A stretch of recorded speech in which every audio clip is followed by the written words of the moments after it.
If I share my Wi-Fi with my neighbor, can they see my network traffic? Hi everyone, Leo Notenboom here for askleo.com.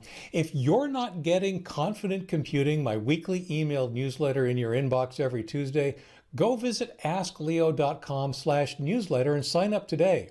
Every week we'll get new tips, new answers, new solutions, new advice to help make your computing experience better. Let's dive right into the question. I have a home network with 3 computers, 2 desktops connected with Ethernet cables to a router. The laptop is wireless.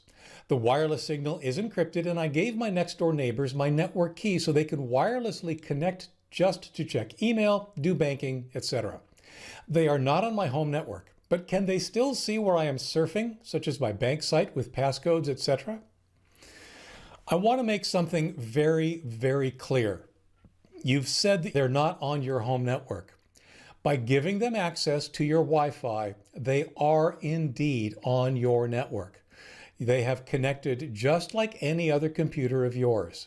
That password, that really only encrypts the connection between the wireless antenna, if you will, the Wi-Fi access point, and their computer. Once they're past the access point, they're on your network, and they could potentially see everything that's going on, depending on, well, the details of your network. So it's important to understand this because while the Wi-Fi encryption is important, it does secure their connection to the internet, it doesn't necessarily protect you. For example, if you have computers that are sharing files or you have a printer that you access from multiple computers within your home, your neighbor could potentially see those files and that printer. There's a tiny risk that your neighbor could see other network traffic. It really depends on how your router works, and most of them will not expose your traffic, but like I said, it's a tiny risk. The other risk, and perhaps the one that worries me the most, is that if your neighbor's computer becomes infected with malware, it could potentially migrate onto your own machines. Remember that one of the things our router does for us is it acts as a firewall. It has 2 sides, the internet side, which we consider to be unsafe, and then the inside, the local side, to which all of our computers are connected. Those are considered to be on a safe side. They are trusted, whereas the internet itself is not. You've allowed someone else onto the safe side of your connection. If you trust them, that's great. If you're not sure, that's a little bit risky and not something I'm necessarily sure you want to have take place.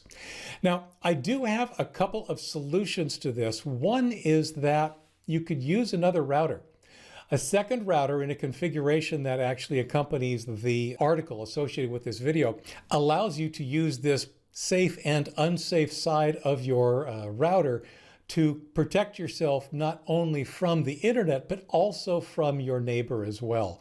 You put them on this second router in between you and the internet. So one approach is, of course, to use a second router. The second approach, and the one that's becoming a little bit more common these days, is that many Wi-Fi routers, Wi-Fi access points even, actually cover this scenario by providing 2 separate networks. You can set up what they typically call a guest network. That's perfect for this scenario because a guest network is isolated from your real network. It is something that allows them, your guests or your neighbor, to access the internet through your connection while still protecting you from whatever it is they might be doing. So that would be my recommendation if you have the opportunity to invest in a router, a Wi-Fi router that supports a guest network. Now, I do have to throw out one possible fly in the ointment, and that's a legality. It's very possible that this is against the terms of service of your ISP. They want to sell your neighbor their internet connection. Having you share your internet connection with them is, in a way, kind of taking a customer away from them. You can argue that, I get that, but the point is it's probably against the terms of service from your ISP for you to do what you say you're doing. I would be very careful about doing that. And of course, remember that when you allow someone else to use your internet connection, it's also possible that you become liable for their activities on the internet. Again, It's a gray area. It depends a lot on the legalities involved in your specific location, but I strongly recommend you at least check it out to see what kind of trouble you could be getting yourself into by allowing someone else to use your internet connection. For updates for the article on which this video was originally based, for related links and more, visit askleo.com/2395. I'm Leo Notenboom. This is askleo.com. Thanks for watching.